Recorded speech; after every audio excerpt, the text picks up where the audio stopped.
A very good morning to one and all. Welcome to Vandana. The today's president is Ms. Pragati. Pragati, let's continue the program.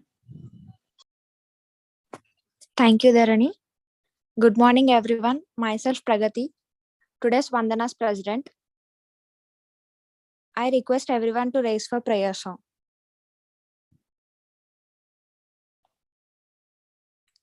इतनी शक्ति हमें दे न दाता, मन का विश्वास कमजोर होना, हम चले नेक रास्ते पे हमसे भूल कर भी कोई भूल होना, दूर अज्ञान के हो अंधेरे, तू हमें ज्ञान की रोशनी दे, हर बुराई से बचते रहे हम, जितनी भी दे भली जिंदगी दे, बैर होना किसी का किसी से, भावना मन में बदले की होना, हम चले नेक रास्ते पे हमसे भूल कर भी कोई भूल होना, इतनी शक्ति हमें दे न दाता, मन का विश्वास कमजोर होना, हम न सोचे हमें क्या मिला है, हम ये सोचे किया क्या है अर्पण, फूल खुशियों के बाटे सभी को, सबका जीवन ही बन जाए मधुबन, अपनी करुणा का जल तू बहा के, कर दे पावन हर एक मन का कोना, हम चले नेक रास्ते पे हमसे भूल कर भी कोई भूल होना, इतनी शक्ति हमें दे न दाता, मन का विश्वास कमजोर होना. Thank you. Next slide, please.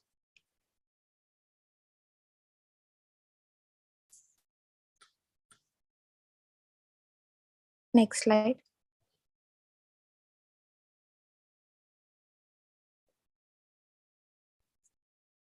Thought of the day by me, and international news was presented by V. Varshini, and national news is presented by Shauri Niharika, and contemporary news is presented by T. Usha, and country in focus is presented by N. Pooja, and faculty bite by Professor Chaitanya, discussion hour by Dr. Bharat Bhushan Singh, and announcements by PC Professor Pranita Mudolkar, and director note by Dr. Bharat Bhushan Singh, and we'll wind up the session with National Anthem. Thank you. Next slide.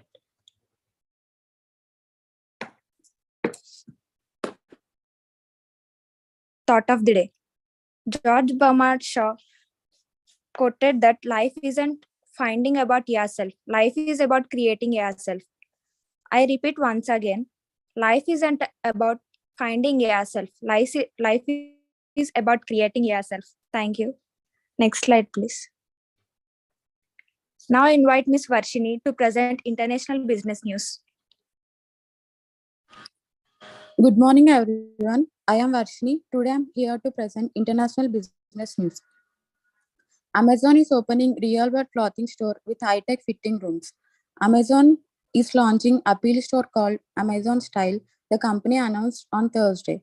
The first location, based in the Los Angeles suburb of Glendale, California, will open later this year.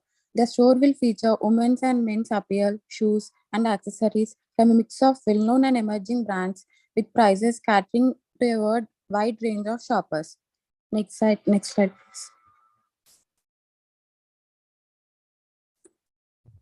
Global jobs recovery delayed by pandemic uncertainty, Omicron, ILO says.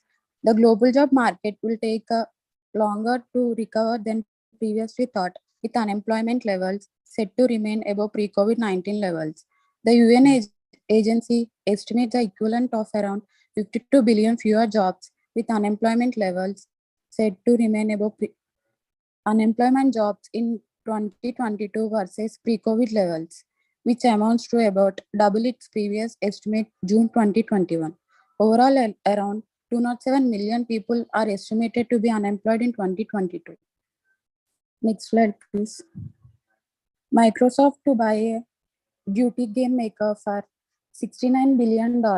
Microsoft is set to buy a Call of Duty maker Activision Blizzard for 68.7 billion in the biggest gaming industry deal in history as global technology giants stake their claims to a virtual future. It also represents the American multinational bet on the metaverse virtual online worlds where people can work, play, and socialize as many of its competitors are already done. Gaming is the most dynamic and exciting category in entertainment across all platforms today and will play a key role in the development of metaverse platforms, Microsoft CEO Satya Nadella said. Thank you.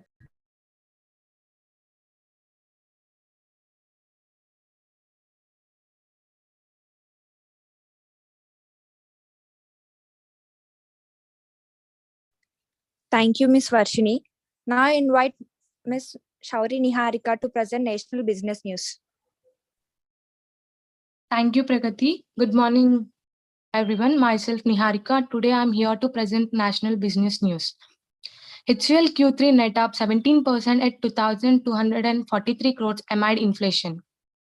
Hindustan Unilever has reported a 17% growth in standalone profit after tax at rupees 2,243 crores during the third quarter, ended December 31st, 2021, as compared to rupees 1,921 crores in the corresponding quarter of the previous year. Domestic consumer growth was at 11%, driven by product price increases to offset inflationary pressures, with total income rising 10% to rupees 13,183 crores. HUL CMD Sanjeev Mehta said that he expects a moderation in inflation in the second half of this calendar year. We have not seen inflation like this in these many years. This is absolutely unprecedented and it's global phenomenon. Next slide, please.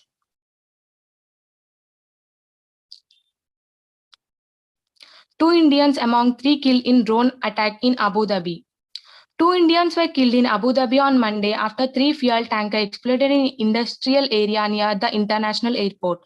The explosions are suspected to have been caused due to drone attacks, said United Arab Emirates authorities. Initial investigation found parts of some plane that could possibly be drawn at the both sides that could have caused the explosions and the fire. The police said in the statement that to state new agency WAM. A Pakistani national was also killed in the explosions that occurred at the Abu Dhabi National Oil Company facility. Six others were also injured in the attack. Next slide, please. Amazon seeks to block sales of future and small format stores.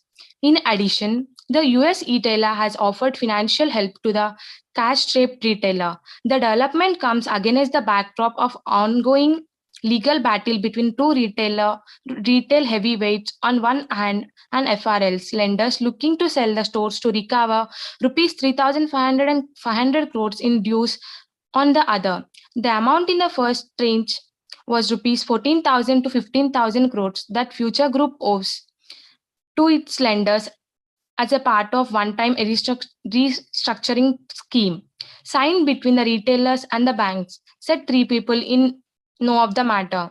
The Kishore Biani, he is the CEO of Future Group, founder and one of the Indian biggest brick and mortar retailers, and founder of retail business such as and Pantaloon Retail and Big Bazaar. Group to fail honor the payment of the first tranche that was due to the end of last year. Thank you. Thank you, Ms. Niharika. Now I invite Ms. Usha to present contemporary news.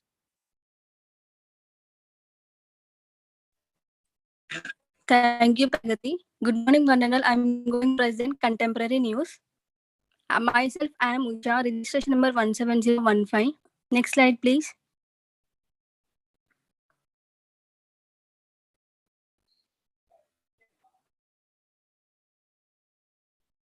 PTC India financial shares dives 19% as directors quit, citing corporate governance issues. Shares of PTC India Financial Services PFS crashed as much as 19.49% on Thursday. A day after the non-banking financial company said all three independent directors had resigned over corporate governance issues. The stock plunged on a day low of Rs 20.65. We are in receipt of resignations from three independent directors, mentioning some reasons. The matter will be addressed at the board level and subsequent update will be communicated to all the stakeholders appropriately. The company stated in a notification to exchanges. PFS promoted by PTC India Limited, a PTC is registered with Reserve Bank of India RBI as NBFSC. Kamalesh Shivaji Vikamsi, Thomas, Matthew T. and Santosh B. Nair have resigned as independent directors with immediate effect. PF has informed the exchange on Wednesday. Next slide, please.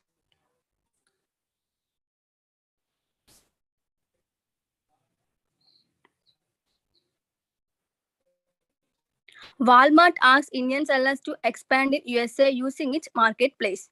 The world's largest retailer, Walmart, has invited Indian sellers to use this delivery infrastructure and marketplace for reaching out to customer over cash. Walmart is now inviting select Indian sellers to apply to join Walmart Marketplace, a curated sellers community that serves more than 120 million US shoppers each month. The retail giant said in a statement.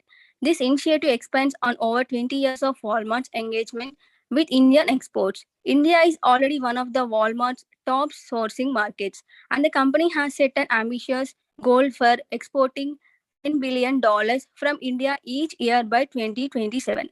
Next slide, please.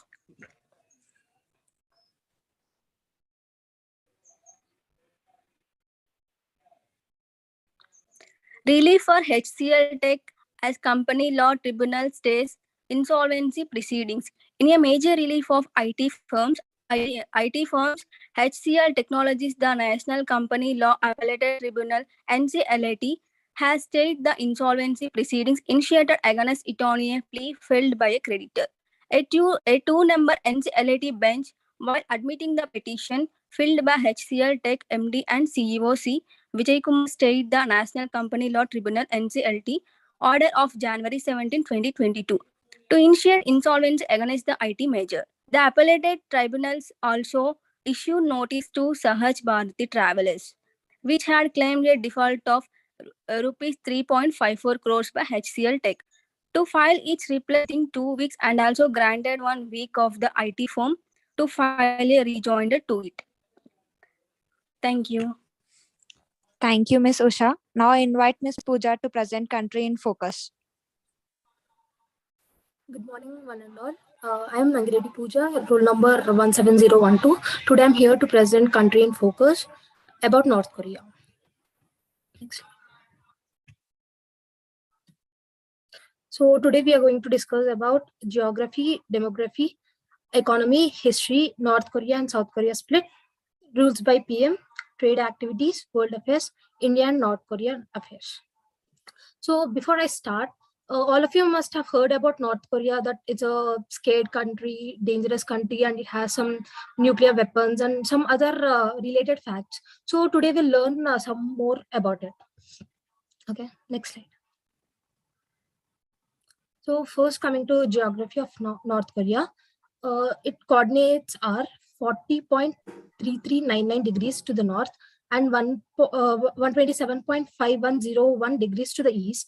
Continents, it's a East Asian continent. Total 120,538 square kilometers, and land part covers 120,408 square kilometers, and the water part covers 130 kilometers. Climate, it's a cool continental climate with 20 degrees Fahrenheit, and also sometimes it reaches to -7 degrees Celsius also. So it is bordered with China along with the Anmok River, Russia along with Tuman River, and to the south it has South Korea. Next. Coming to demography, the currency which Nagiredi, can you go back? I just wanted to see the map once again, please. Yes. Yeah. So this is the north and to the south. So to the north it is China, is it? Yes, sir. And to the south they have South Korea. All right. And Sea of Japan. Okay, right. Thank you so much. Can you go back? I just wanted to see the map once again, please. Coming to demography, currency, North Koreans use won, and a population they have 2.58 crores, and growth rate they have around 2.0%. Life expectancy 72.27 years. Male life expectancy is 68.2 years. Females is 75.5 years, and infant mortality rate 1.90 women per birth. So coming to age structure, from 0 to 14 years, 12.54%, and 15 to 64 years, 72.67%. Next slide. So coming to economy, I can say that they have a poor economy. We'll see more about it. Financial year, they follow calendar year, and also this calendar year is it starts from the birth of the Korean leader Kim Il-sung. He is the founder of North Korea. So they follow from the birth of his birth. So from there, their calendar year starts. And GDP is 19.0 billion and dollars 40 billion as of 2021 estimated. GDP growth minus 4.5%. So it is negatively showing because their economy is very poor and they have very less sources. GDP per capita dollars 1,700 from 2016 estimated, and dollars 1,700 2015 estimated. GDP by sector, agriculture they have only 37%, and coming to industry it is 63%. Main industries are military products, machine buildings, electric power, chemicals, mining, coal, iron ore, limestone, magnesite, graphite, copper, zinc, lead, and precious metals. And textiles, food processing, tourism. Their main, once again back. Okay, the supreme leader, present supreme leader is Kim Jong-un, and their capital is Pyongyang, and religion is atheist. Coming to religion, they doesn't follow any religion, most of the people in North Korea, they worship their leaders, and they're not allowed to pray for any god or follow any religion. These rules are kept by his president only. Next slide. Okay, coming to history. So every country has its own history. Coming to North Korea, it is first ruled by Japan from 1910 to 1945. And after Japanese got surrendered in World War II in 1945, this whole Korea was divided into two parts. So during at that time, they have two supreme powers called United States and Soviet Union. So these also wanted to rule Korea totally. So they have divided Korea into two parts by two zones along with 38th parallel. The line which is divided, it's called as 38th parallel, which the North Korea is ruled by Soviet Union and the south is ruled by United States. And the Soviet Civilian Authority supported Kim Il-sung as chairman of North Korea. So the North Korea is ruled by South Union. So there they appointed Kim Il-sung as the Union president. Soviet forces withdrew from North Korea in 1948, and most American forces withdrew from South Korea in 1949. So after some time, they also left North Korea in 1948, and Americans also left South Korea in 1949. So this is the history about North Korea. Next slide, please. So we have seen all World War I, World War II, Vietnamese War, and these Koreans also have a separate war called as Korean War, where in this slide you'll get to know what is this Korean War. So in this Korean War, about 3 million people have died. This is a huge number. So we'll get to know why this Korean War has started and all. Mainly, North Korean people have more ego, that they want to conquer they want to have the whole Korea to themselves. So in 1950, the North Korea have attacked South Korea, advancing by crossing the 38th parallel, the line 38th parallel. They have crossed the line and they attacked South Korea. And the United Nations, with United States as the principal participant, joined the war on the side of South Korea. And the People's Republic of China came to North Korea's aid. So as South Korea was always supported by United States, as they got attacked, United States came to rescue. So United States tried to have a peace discussion, but for that North Korea have not agreed. So they also started the war, continuing the war. So for South Korea, United States supported, and North Korea was supported by China. But China didn't give its send their people to war, but they only gave the support by sending money and food and medical facilities. After more than 1 million combat casualties had been suffered on both sides, the fighting ended in July 1953, with Korea still divided into two hostile states. So so much war had happened from 1950 to 1953, but and both the sides have faced so much loss. So but also it did not become one. It is still divided, and it got ended in 1953. Negotiation on reunification failed. In 1954, produced no further agreement, and the front line has been accepted ever since as the de facto boundary between North and South Korea. So here we got to know that it got splitted through agreement, and no invention of two states will ever happen again. Next slide.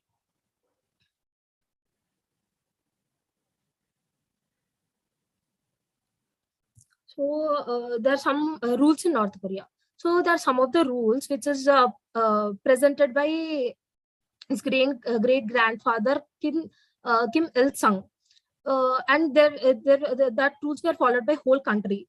So first rule is 3-generation punishment. This 3-generation punishment is nothing but if a person does any mistake, he'll sentence not only for himself, but his grandfather and his son will also be punished. This is called as 3-generation punishment, where his son is no related to that mistake, and his grandfather is no related with the mistake. Only the person who has committed the mistake will also be affect his grandfather and also his son. And next one is foreign movies songs are not allowed. Not only that, the people in North Korea are not allowed to see any foreign movies, or not, and no songs are allowed. And they till now, any North Korean people haven't seen any romantic film, or never heard of any Romeo or Juliet, except in some schools they were only shown one picture that is called Titanic. Next one is making international call is a crime. So they can't make any international calls, and they have, North Korea have such a hatred on America. They think that if any calls to the international calls is being made, they'll make to America and they'll speak to American peoples. So for that reason, this law has been made. And there's a saying that they have so much uh, uh, bad remarks on the people. North Korea people have so much bad reviews on America, saying that they are bastards. They even call American bastards. Not America, they'll not say America, they'll say American bastards.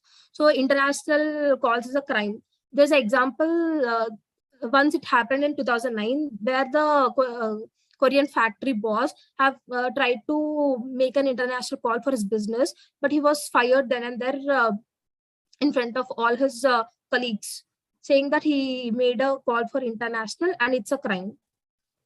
Only government approved haircuts as allowed. So the government approved only 28 haircuts, for which 10 haircuts are for men and 18 haircuts are for women. And women are not allowed to, younger women are not allowed to grow their hair longer. They only have to maintain a short hair, and only married women have a privilege to maintain a bit longer hair. And permission needed to live in national capital. So the national capital is Pyongyang, where the president only wanted a wealthy people, successful people, intelligent people to live over there. So if any normal person in North Korea want to live in the national capital, he need to take a permission. It is forbidden to wear blue jeans. So the people in North Korea are not allowed to wear any blue jeans.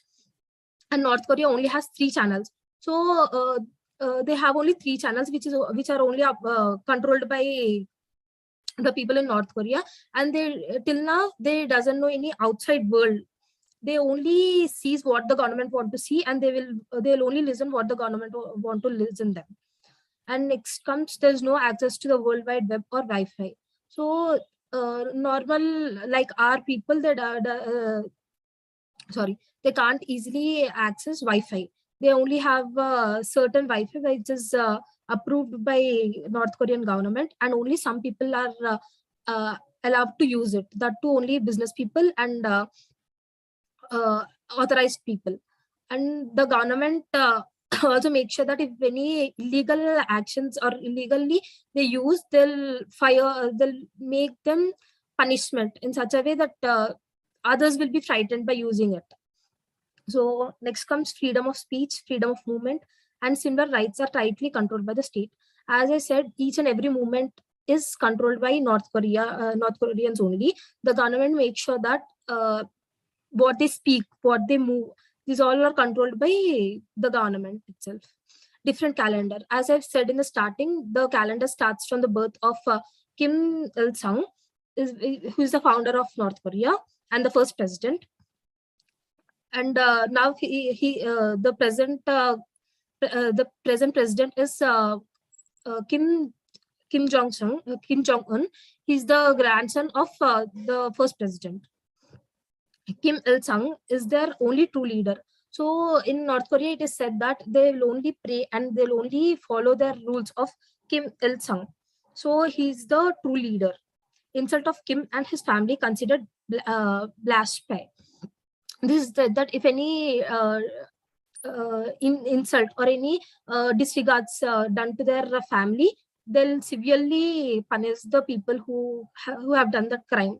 And there are also statues of his grandfather and of his, so that they have to pray before the starting of any work, and not allowed to leave country. So this is the main point where everyone travels, everyone like to travels, but in that North Korean country, they're not allowed to cross their borders of North Korea, and it is strictly maintained. But in 2007, a girl named Lee Min Park have tried to cross the border along with her family, where his father got died while crossing, and after crossing and coming to China, she have expressed her sorrow and the truth of North Korea, how it is, how she have suffered a lot, and what are the things going on in North Korea.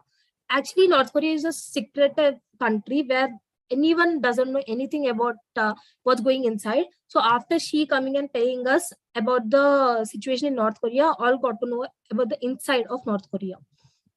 So strict rules for tourists. If we go to see North Korea, it is with full authorization. We have to follow their rules. We have to follow their guide. There's no like free traveling. We can't go wherever we like. We have to follow the guide, and wherever he takes, we have to go there. If at all any smallest mistake or any crime we have done by crossing their words, we'll also get punished, and we'll also have a severe punishment. Even though we are tourists, we can't have any slight mistakes. Military service is compulsory. So their main advantage, and this is military. Every person in North Korea must have they're done in military. Everyone have to participate in military service. And next slide. So not only those rules have to be maintained by every person in North Korea, and not only that, there are some other rules like a Bible is not allowed, and the people must no laptops and no phones are allowed. So other rules are also there, which is which is more strictly followed by the North Korean people. Okay, next, coming to trade activities.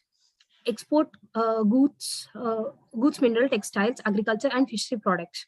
The main export partner is China. That is 67% as of 2009. So the first export partner will be China in the first list, and imports are $2.7 billion 2021 estimated. Import goods, petroleum, cooking coal, machinery and equipment, textiles, grain. Coal is the North Korea's main export, bringing in more than $370 million a year in illegal shipments.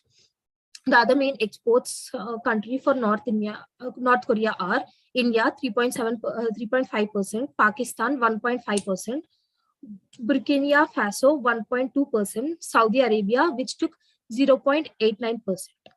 Next slide. India and North Korea relations. So India has until recently ranked as North Korea's second largest trading partner, although in terms of absolute trade value, it remained far below China. So here, as you see, first their trading partner comes China, and next it comes India. And India contributes 3.4% in trade value. Unlike the Western countries, we have barely had any diplomatic relations with North Korea. New Delhi has sustained ties with Pyongyang for over 47 years, largely reflecting the legacy of India's commitment to the non-alignment movement. India is one of the 25 countries in the world, which include Germany, Sweden, the UK, China, Russia, Pakistan, to name a few, with an embassy in the north.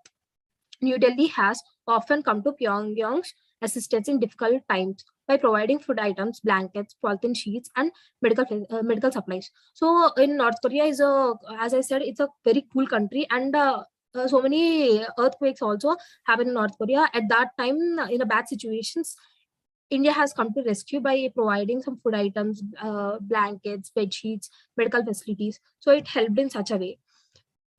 And I think I can say that it is maintaining good relations, because we all have heard that North Korea has some nuclear weapons, nuclear bombs, etc. So I think it's better to maintain some good relations with the country. So that's it. Next slide. Thank you. Thank you, Ms. Pooja. Now I invite Professor Chaitanya for faculty bite. Thank you, Pragati. I hope I'm audible. Yes, ma'am. I request the host to allow me to present. Pragati? Yes, ma'am. All right, thank you so much. You see, for the past few years, social has been abuzz with chatter on CCD, Cafe Coffee Day. Plenty of online pages, media outlets have also lashed around 1% in CCD. So today, let us try to know what again CCD. So the media is talking about things. First one is Coffee Day Enterprise Limited released their annual report, 2021's annual report, and in the report it is shown the is closing a debt of 1,730 crore rupees. So every company will release their annual reports, and what is the big news in this? That's the first point. And the next one is, in the last 2 weeks, the shares of CCD have soared over 100%. Yes, literally 100%. If you see 2 weeks back, the share price of CCD is 38 rupees. But if you see the closing price of Friday, Friday is around 78, and on Thursday it was around 80 rupees. So why the sudden rally in the shares? So today let us try to find out what is exactly happening in Coffee Day. And before going to that, let us who is that one person everyone is talking about. She is Malavika, the of Coffee Day. She is late V. Siddharth, former chairman of CC. So why the debt of 1731 crores is in news? See, 2 years back, in 2019, the debt of CC is 1,200 crores. But it is 1730 crores. In 2 years, what exactly happened? What she did, how she completely turned over the company. Let us try to see how it happened and why it happened. Before going to know that, before going to analyze how it happened, let us see what is CCD, history of CCD. CCD, it to be answered box. And that its first outlet in 1996 with the tagline of "A lot happened over coffee." It captured parts of India. I wanted to be the cool coffee. At one point of time, CCD had CCD 1800 it's India, and it was not in India. It was the top 6 retail chains across global. So everything was going well. It was very smooth. The sale was very smooth, and people used to say that the CCD's empire was built on beans. That's how it rose. But the past 8 to 9 odd years, it haven't exactly panned out the way the company would have expected. There are so many reasons. The Starbucks CCD, sorry, the CCD have started losing its market share. What can be the reasons? There are many reasons, but in that one reason is competition. Many coffee chains started cropping across the country, and Starbucks was joined in bandwagon. So competition is with growing in competition, they started losing the shares. But here, not because of the competition, the coffee expanded its too thin. It had its own cafes, it had its own vending machine business, it had. Okay, my voice is breaking. Okay, fine. Just give me 1 second. Pragati, is it audible now? Yes, ma'am. Okay, fine. Thank you. So the CCD have broadened its wing too thin. It has, I'm repeating it, it has its own cafes, vending machine business, real estates, logistics, IT firm, Mindtree, and it also had its own broking and wealth management company, that is Way to Wealth. It had literally 49 subsidiaries. So the coffee business was doing well, but this diversified bets have gone awry. And they were not as competent as Cave Coffee Day. So slowly, as the share price started dipping down and also the debts were increasing, the company even offered IPO in the year 2015, initial public offering. But that also pumped the investors either, despite the backing of Nandan Nilekani and Rakesh Junjunwala. The investors weren't exactly optimistic around the turnover, so its share never ever traded above the IPO price. So it was going. The phase was a really tough phase, and then came the sudden shocker in the year 2019 July. Vijay Siddhartha committed suicide. He left a suicide note. Many reasons he have explained, but in that one reason was he failed in building a successful business model. So he not only left the suicide note, but also he left a mounting debt of 7,200 crores in the year 2019. Here again, there's a difference. Like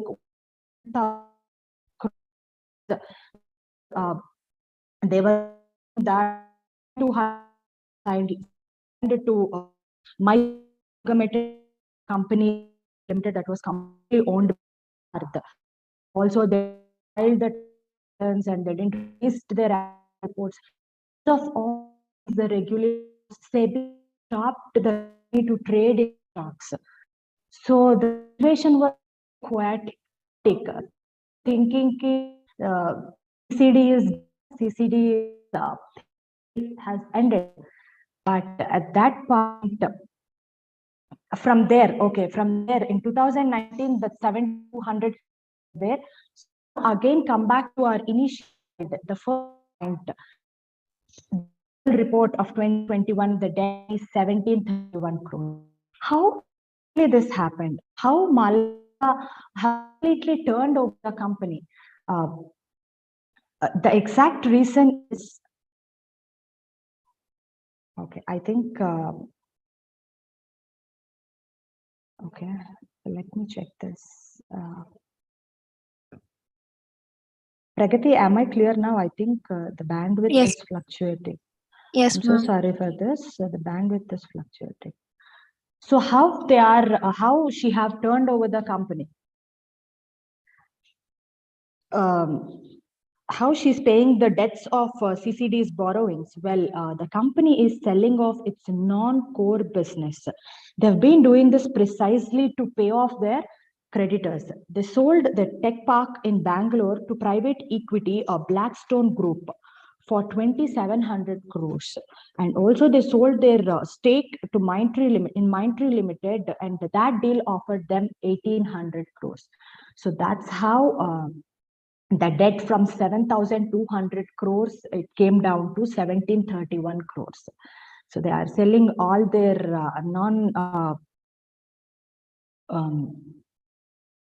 non-core businesses. So that was the first point, how the debt came down. The second one is what exactly happened. If you see their chart, 1 year, last year exactly 2021, January 21st, the stock price of CCD is around some 29 rupees. In the entire year, it have some 300% raise in the, but in the last 2 weeks, from 38 rupees to 80 rupees, what exactly happened? So we also do not know the exact reason why the sudden rally in the shares, but people were saying that there is a rumor. There is a rumor that is running around. They may be selling the CCD to Coca-Cola, but the rumors have been long time, but nothing came out. So we do not know. It may be or may not be the reason. The another one people were saying is mostly the the retail investors, they were saying the PR, the positive PR, that the debt from 70 to 100 to 731 crores, it came down. One person have did this, so they were saying the PR have also helped in rallying the shares. But but the company people were saying the company have no role in this. The price of shares is purely due to market conditions and absolutely market drive. There is no involvement of company. It is absolutely the market conditions. That's why the shares are moving very fast. So, in the starting the presentation, we were talking like, let us talk about these 2 points. So I hope I have answered these 2 questions. But now the final question is, will it rise again? Will CCD rise again? Because you can see that the debt came from 70 to 100 to some around 1700, and also the share price is also moving very quickly. Despite of paying off the debts, but still there's a kicker that in 2021, the lenders of CCD were considering hauling CDEL to National Company Law Tribunal under debt resolution under the Insolvency and Bankruptcy Code of 2016. So they were not much positive. The lenders were not much positive about the recovery of the company. So they wanted to take the company to National Company Law Tribunal. So we do not know, maybe it may raise or things were in a dilemma, and it's a $1 billion question, what will happen in the near future. But one thing we can learn from the CCD story is big giants like Nirav Modi Malia, they're running up, flowing up, but this stood for the company, because the company is about one person or one family. It is thousands of families, the stake, the stock, many people indirectly related to the company. So she stood, and when they asked like how you are going to come out of this trap, so she said like, association with Hearth is 32 years. Institution is his world. Employees and family members, I took on the responsibility of empire he built. So let us hope Malavika will bring back the legacy CD. So that's it from my. Thank you so much. Chaitanya, you know who is Malavika Hegde? Yes, sir. She is the wife of late Siddharth. He is the founder of CCD. And daughter of? Krishna, yeah. Tamil Nadu, former chief, Karnataka former minister. Yeah. So she is the daughter of SM Krishna, who was chief minister of Karnataka for quite some times, and he ended up becoming foreign minister of India, a very tall leader. Yes, sir. Yes, sir. Yes, so leadership is in the DNA of Malvika. Exactly. Yes, sir. And I really salute her great courage and organizing capacities. So a lot to learn from Malvika. Yes, a great presentation, Chaitanya. Thank you so much. Thank you, sir. Thank you. Thank you. Thank you, Pragati. Thank you. Thank you, Professor. Now I invite Director Dr. Bharat Bhushan Singh to initiate the discussion hour.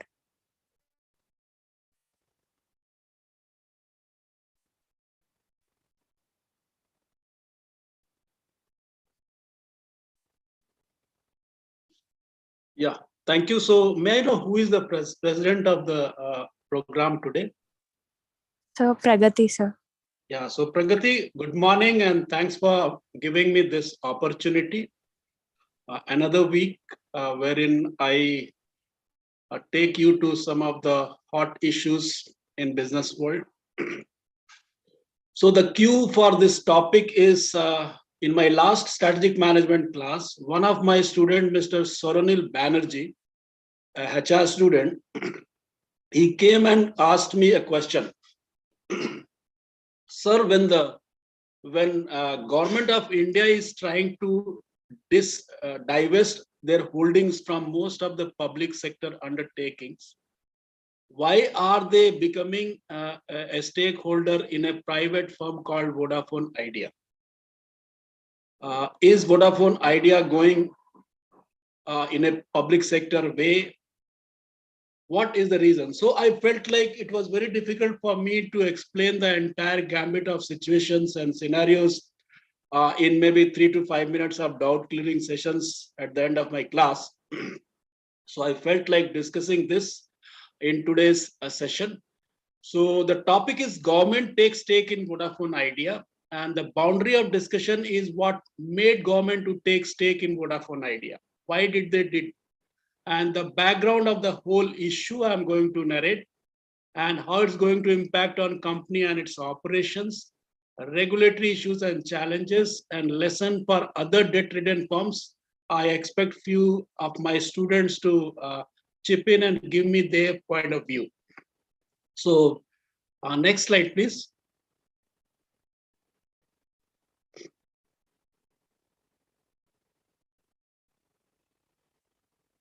So yeah, next, please. So let's talk about Vodafone Idea, two big companies, they merged together to become a big player, especially after onslaught of huge cutthroat competition in telecom sector. Next slide, please. And of late, because of competition, the company has not been doing very well. In fact, they were unable to pay the license fees and spectrum fees which was due to be paid to the government of India. And the debt started mounting. So next slide, please. So as of September 2021, I'm talking about third quarter, Vodafone Idea had a gross debt of around 1,94,000 crores towards the government of mostly 90% of that debt it owed to the government of India, and that debt was accrued because of this AGR, adjusted gross revenue, and then spectrum prices, license fees, which were to be paid to the government of India. But because they were not making profit and they were unable to clear those debt, the debt kept mounting.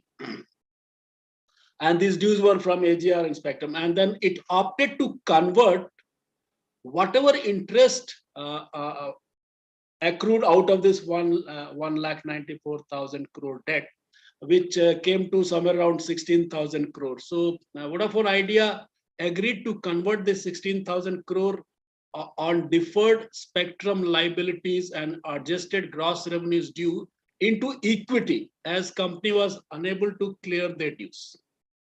So that is the genesis. Since they were unable to pay the money back to the government had no options, and then both negotiated, and it was by convenience, government became a stakeholder in the company.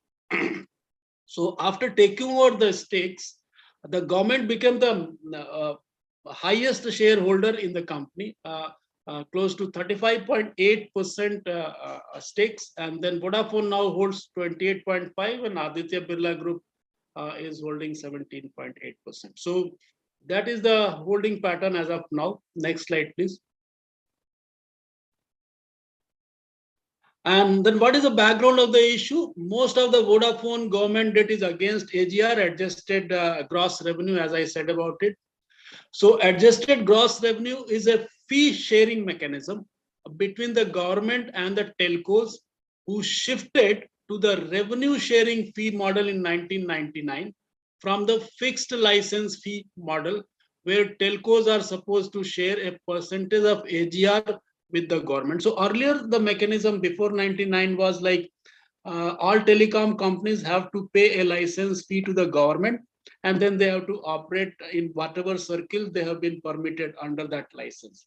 But because of the poor performance and because of not able to be a profitable company, many companies, including Vodafone Idea, failed to clear those dues, and those dues started mounting.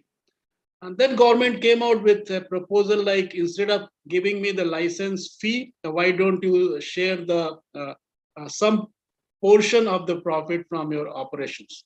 And then these companies, most of the companies agreed. So that's how this AGR issues came into practice. So the telecom sector was liberalized under the National Telecom Policy in 1994, after which licenses were issued to the companies in return for a fixed license fee. But since they were not able to pay the license fee, they moved to this AGR regime. To provide relief from the steep fixed license fee, the government in 1999 gave an option to the licensees to migrate to the revenue sharing fee model. So that's the background. Next slide, please. Under this, mobile telephone operators were required to share a percentage of their AGR, adjusted gross revenue, with the government as annual license fee and spectrum usage charges, SUC. So license agreements between the Department of Telecommunication, DOT, and the telecom companies define the gross revenue of the latter. So who basically defined what will be the AGR and what operations will be covered under AGR? So DOT and the telecom companies, they defined. The definition of AGR has been under litigation. So when this definition was created, there were some companies who raised objection and they went to court. So the definition of AGR has been under litigation for 14 years. In 2005, Cellular Operator Association of India, COAI, challenged the government's definition for AGR calculation. So next slide, please. Next slide will explain what exactly the litigation was. However, the DOT argued that AGR includes all revenue from both telecom and non-telecom services. So the fight was between the Telecom Operator Association of India and the Government of India was like Government of India was saying that I have given you a license to operate telecom services. So anything you do, including telecom services. Suppose you are investing your profit in some other areas, from there you are getting some income or income on interest or income on any other allied services you are operating along with your telecom services. All these forms part of telecom operations, and your AGR will be calculated on your gross revenue which you generate from all the services you operate. Whereas this Telecom Operation Association, they were saying AGR should be calculated only on telecom services and not on other services. So that was the fight for which almost 14 years the litigation went on in tribunals and high courts. So the company claims that AGR should comprise just the revenue accrued from core services and not dividend, interest income, or profit on the sale of any investment or fixed assets or any other operations which they were engaging. In 2015, the Telecom Dispute Settlement and Appellate Tribunal stayed the case in favor of telecom companies. So at one level, telecom companies won. I stayed the case in favor of telecom companies and held that AGR includes all receipts except capital receipts and revenue from non-core sources such as rent, profit, and sale of fixed assets, dividend, interest, and miscellaneous. So that was what done by TD said. But this entire judgment was overturned by Supreme Court. And Supreme Court gave the judgment in favor of Government of India and TRAI. Next slide, please. And that is where the entire telecom companies, right from Airtel, Vodafone, Reliance, and everyone came under tremendous pressure to pay huge amount to the government. However, setting aside TD-SAT order, the Supreme Court upheld the definition of AGR as stipulated by the Department of Telecommunication in October 2019. So huge dues were immediately accrued and to be paid to the Government of India by all telecom operators, including Airtel, Reliance, Jios, and others. So court rejected a 20-year payment. And then what happens when this judgment was given? Then both government as well as telecom operators agreed that whatever due in terms of AGR is accrued, we should be allowed to pay in 20-year term in equal installment or some installment. But Supreme Court disagreed on this 20-year payment window. Court rejected a 20-year payment timeline proposed by the central government and supported by telecom companies. Instead, Supreme Court says you have to pay it in 10 years. So the AGR has to be cleared in 10 years. Next slide, please. So what direction issued by court is to this Vodafone and all those debt-ridden companies? The telecom operators would make the payment of 10% of the total dues as demanded by the Department of Telecom by 31st March 2021. And the yearly installment would commence from 1st April 2021 up to 31st March 2031. The installment would be paid by 31st March every year. In the event of any default in making payment of annual installments, interest would be levied as per the agreement along with penalty and interest on penalty automatically without reference to the court. So they don't have to go to the court again for any kind of dispute. They have clearly mentioned everything in the order. Besides, it would be punishable for contempt of court if the payments are not made. So compliance with the court order should be reported by the telcos and the telecom department every year on 7th April to the Registrar of Supreme Court of India. The sale of spectrum by telecom facing insolvency proceedings shall be decided by the National Company Law Tribunal. So that was the order given by the Supreme Court. Next. So when Vodafone was unable to clear the 16,000 crore interest on the AGR, then they proposed, government accepted, and even the board of Vodafone Idea accepted, and that's how the government came into as one of the stakeholders in the Vodafone Idea for 35.8%. But is it a permanent solution? Is Vodafone Idea going in a public sector way?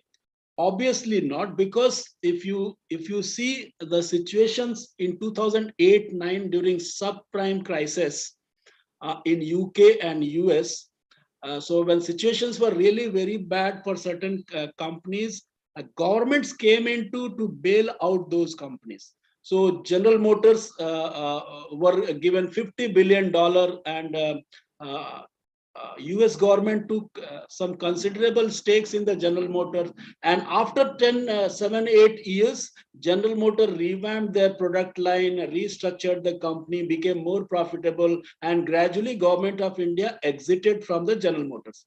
Same happened in UK when NatWest, another bank, earlier it was known as Royal Bank of Scotland, they were in deep trouble. And then some $30+ billion worth, $45 billion were invested by UK government in Royal Bank of Scotland. And over a period of time, they diluted by exiting from the company by selling those shares to the public. So this is a very stopgap arrangements which Government of India has done to help the company to tide over its financial situation.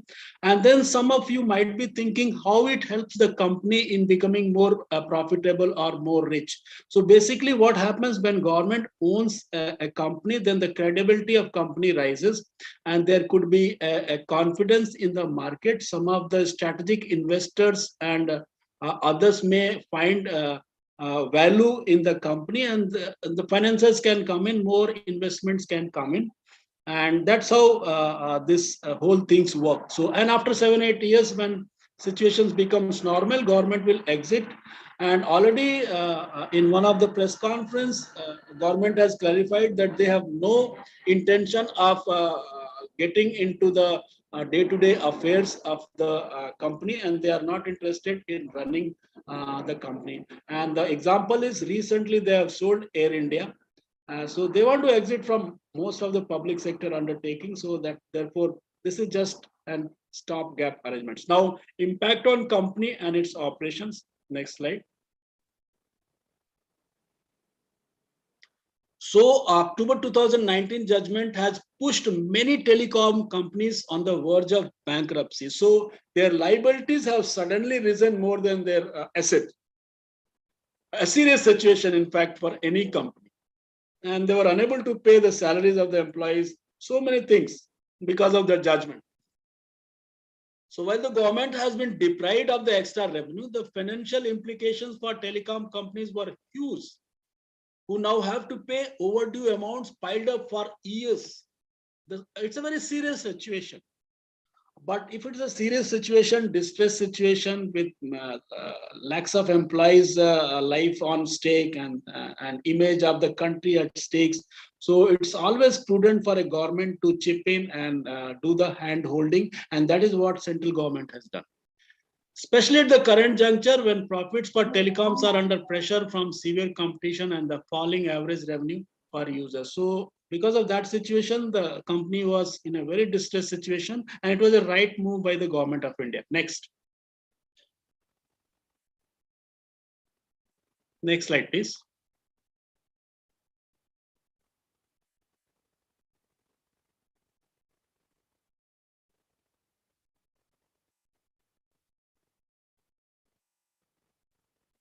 Yeah, host, can you change the slide, please?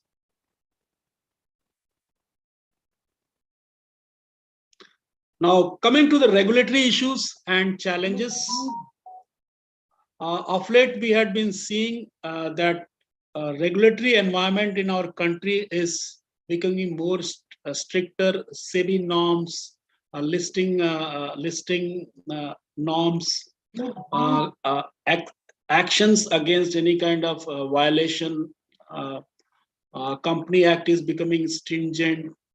A lot of companies are going through IB code or through NCLT ways.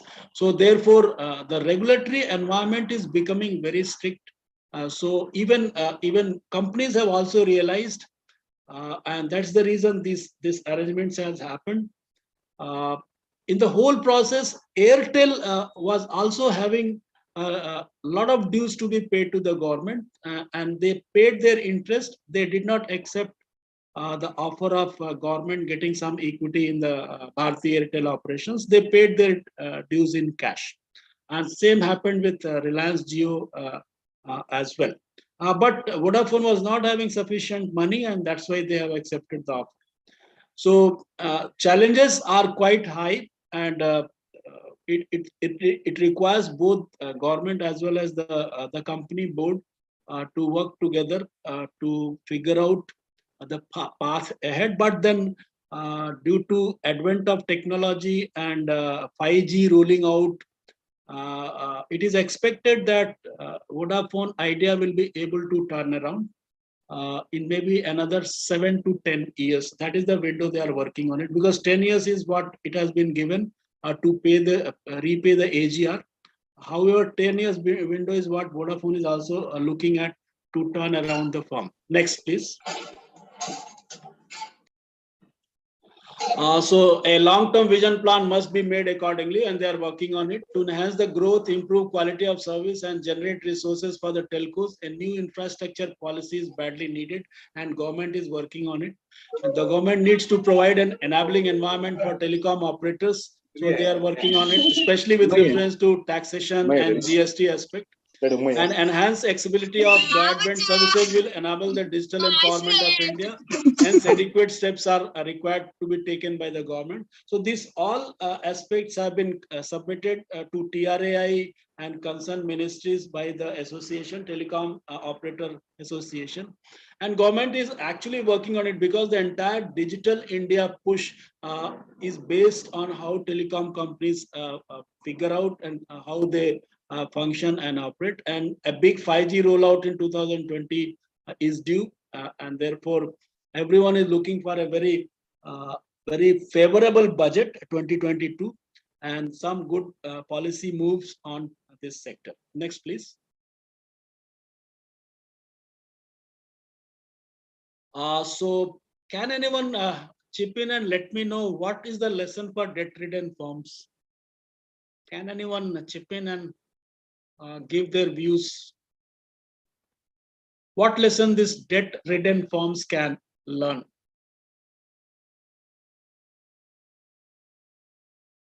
Kalyan Kumar 17081, do you have any view on this? No, sir. What is your opinion? What happens if a firm has huge debt? So can I? Yeah, go ahead. Anisha, go ahead. So according to me, when a company will have a lot of debt return, they cannot attract the investors. So first thing, they Good. cannot take the loan from other sectors. So that's the main point, sir. And any company like this Vodafone also, they need money to sustain the market. That then only they can pay the money to the government as well. So, so Yeah. So they, yeah. That's it, sir. Okay. So basically, any company or any individual, if they are stressed out due to debt, it's a very bad situation, and then everything look very blind because fresh thoughts won't come. Investors also find it very risky to enter into such kind of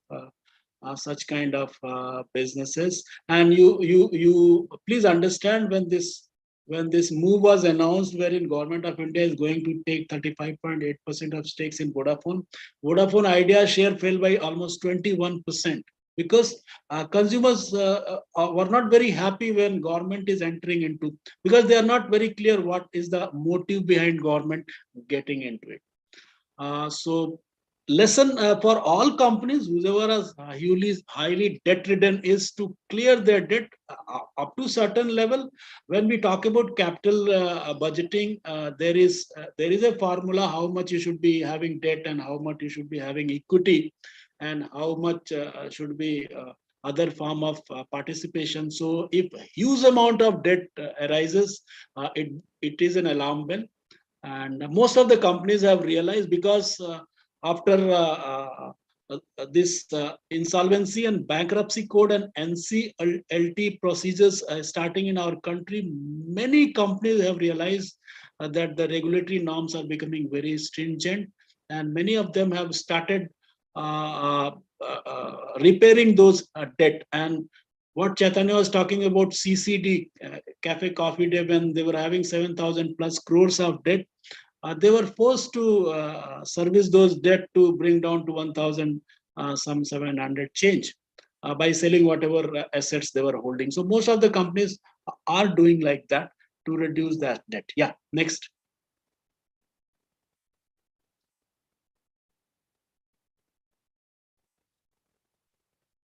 So what did we learn from this?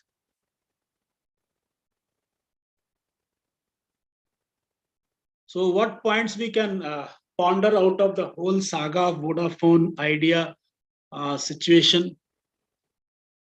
Can anybody, Shariaz, are you there? Do you have any point?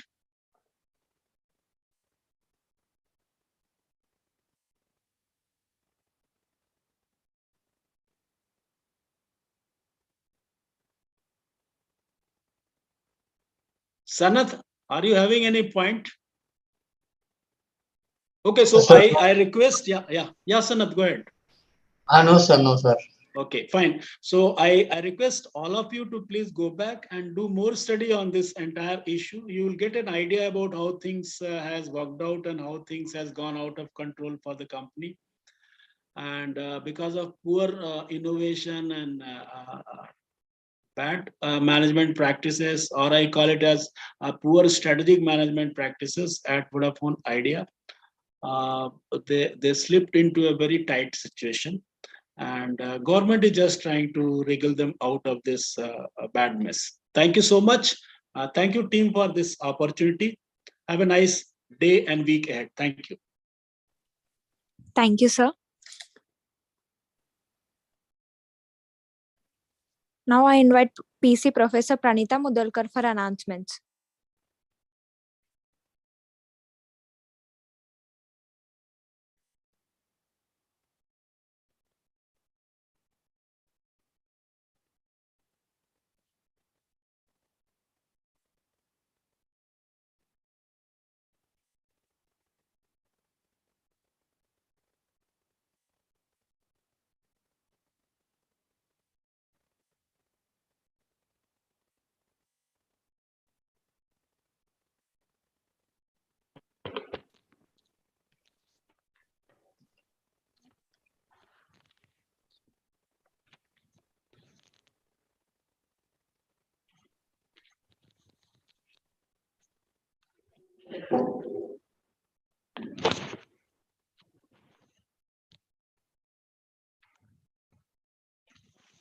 Thank you, Pragati.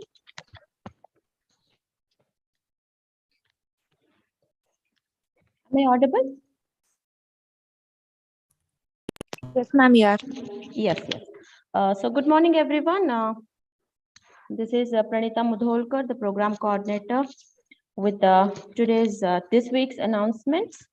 To start with semester 3, that is PGDM class of 2022. The week 13 is in progress, and the academic sessions for this semester would be coming to an end very soon. That is on 5th of February 22. And the seed is scheduled from 7 to 12th February, during which simulation games would be carried out. And due to the current COVID situation, the outbound activities might be halted. Then coming to the semester 1, 21-23 class. Here, this week onwards, the section A and B would be combined and would be referred to as section A and B, for which week 10 is in progress. And section C, which commenced on 17th of February, the week 2 is currently in progress, starting from today. And there are quite a few announcements for this week, starting with the revised almanac of semester 1, that is commonly for section A, B, and C, is released last week. The almanac was prepared and revised, keeping the academic schedules and the scope for the Anthem examinations in mind, which is communicated to everyone.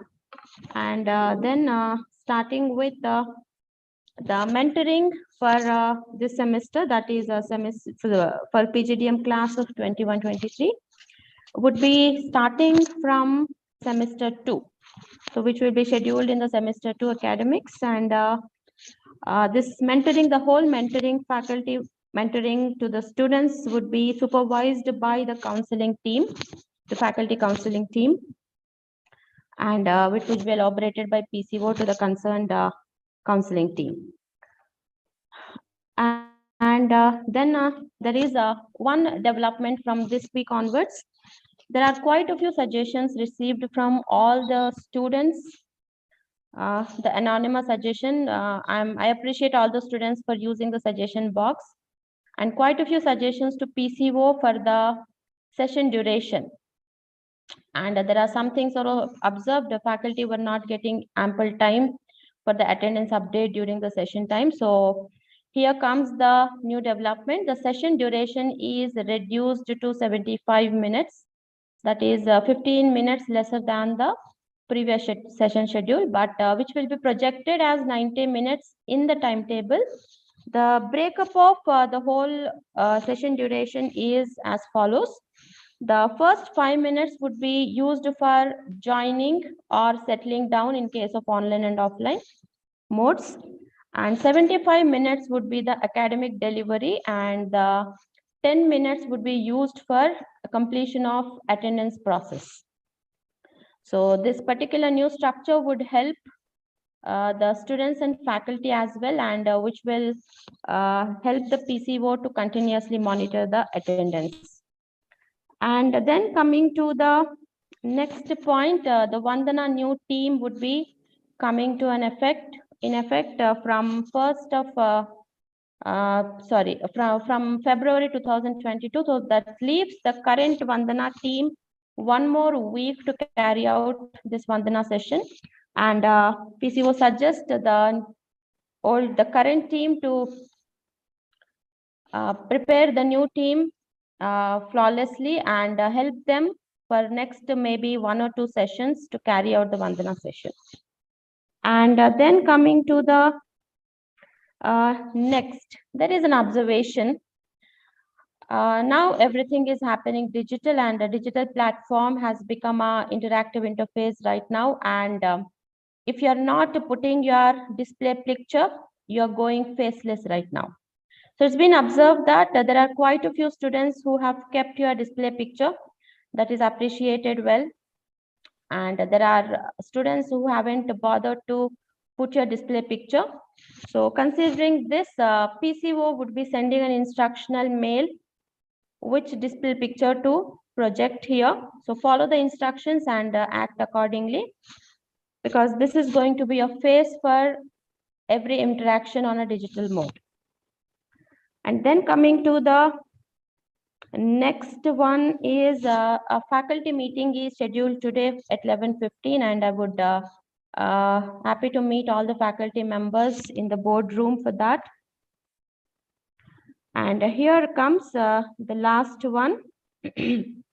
That is, please be alert and be precautious. The COVID hasn't gone and the new variants are coming up. So please find new ways to keep yourself safe. So that's it from PCO desk. Have a great week ahead. Thank you so much. Thank you, Professor. We have one more announcement to share with you all. That is, today Mahalakshmi from batch 2021 to 23 is celebrating her birthday. On behalf of Vishwa Vishwani, I wish you a very happy birthday, Mahalakshmi. I wish your dreams and wishes come true and have a great year ahead. Enjoy your day, Mahalakshmi. So let us all wish and greet her. Thanks, thanks, Pragati.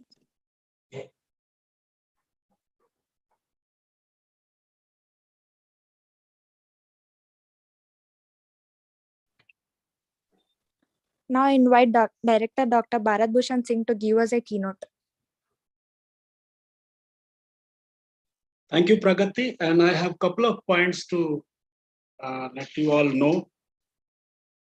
First of all, a great start of the Vandana, and full appreciation to the Social Media Command Center SMCC team for embedding our Zooms with YouTube. And I can see close to 15 people are watching, our alumni are watching, our board members are watching, a few of our students who could not get into the room, they are watching.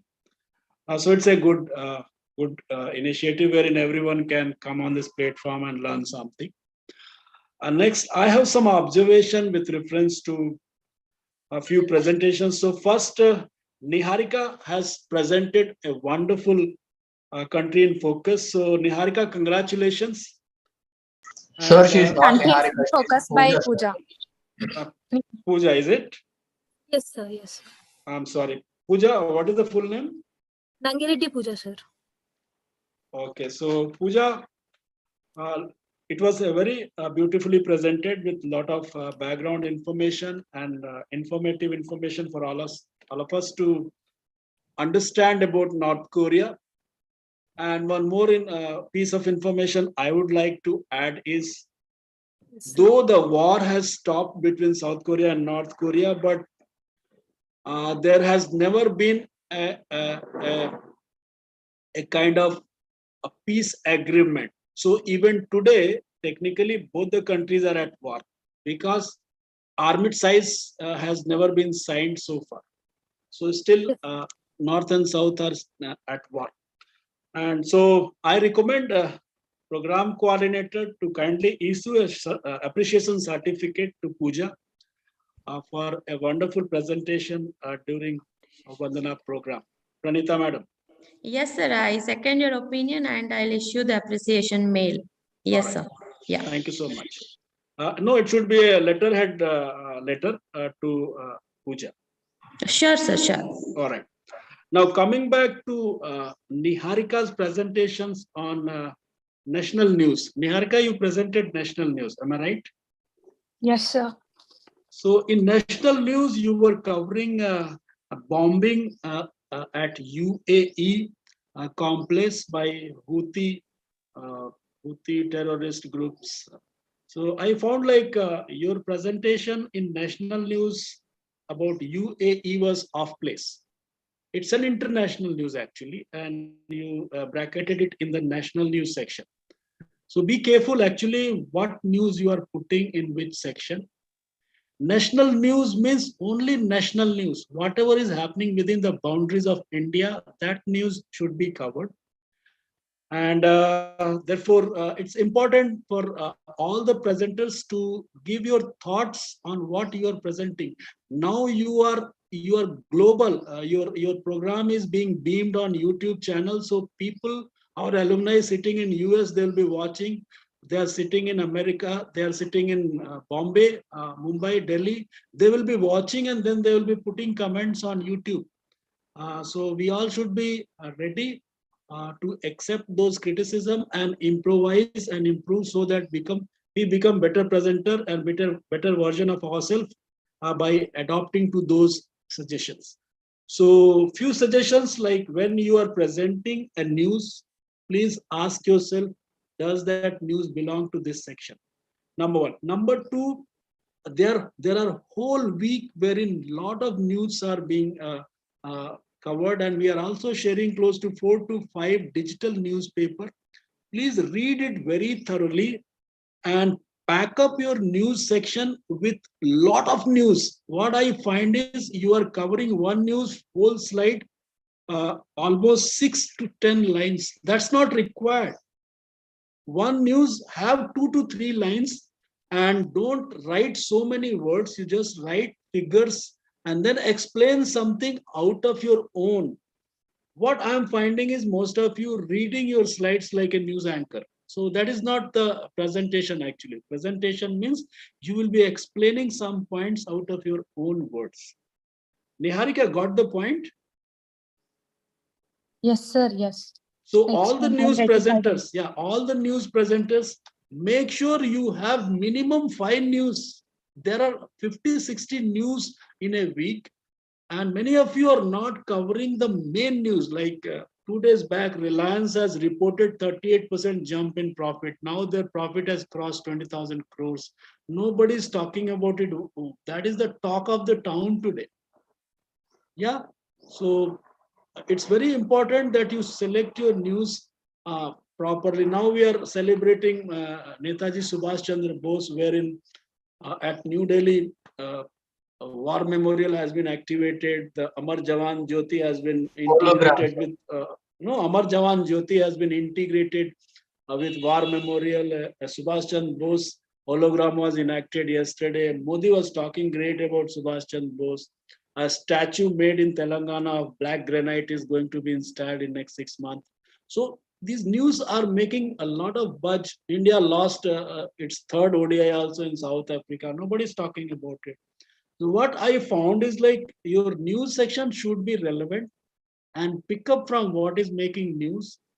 Read thoroughly all the digital newspaper and then pick up. And don't full the complete slide with lot of text. Just write numbers and try to have minimum 5 news. Minimum 5. You can have 10 news also, there is no problem.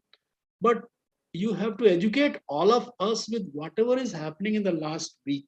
Many of us might not have got time to go through newspaper. So this presentation helps us to understand what is going on in international business world, or political scenario, and national business world, and what is trending, what is becoming viral in contemporary news. So it's a wonderful section.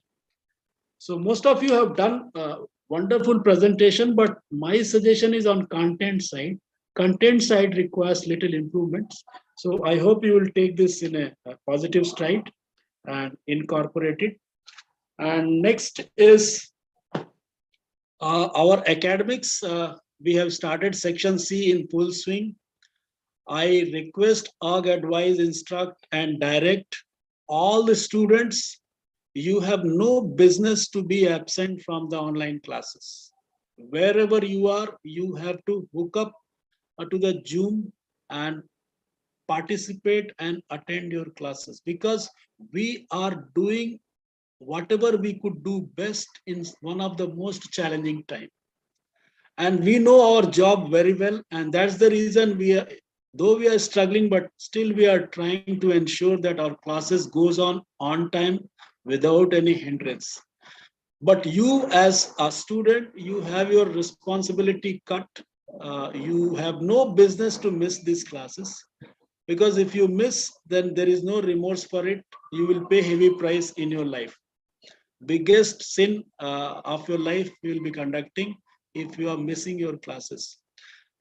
Because you think this is pandemic, nothing can happen, education is not going the way it should be, learning is not that effective as it used to be in classroom.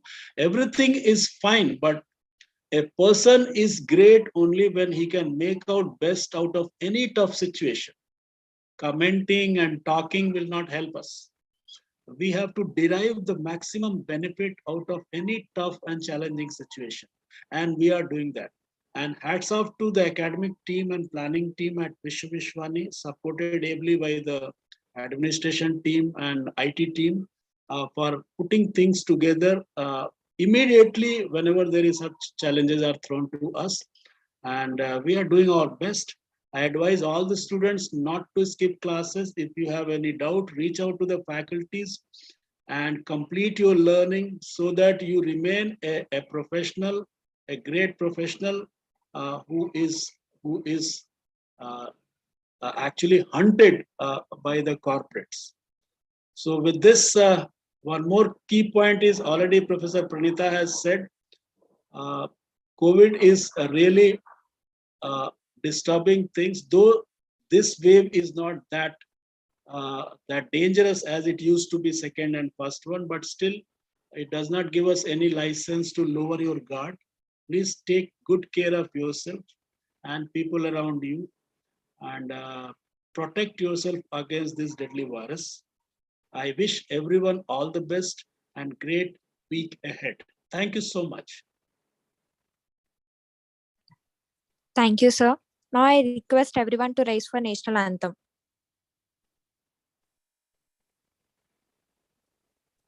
जनगण मन अधिनायक जय है भारत भाग्य विधाता पंजाब सिंधु गुजरात मराठा द्राविड़ उत्कल बंगा विंध्य हिमाचल यमुना गंगा उच्चल जलधि तरंगा तब शुभ नामे जागे तब शुभ आशीष मांगे गाहे तव जय गाता जनगण मंगलदायक जय हे भारत भाग्य विधाता जय हे जय हे जय हे जय जय जय जय हे. Thank you. Have a great week ahead.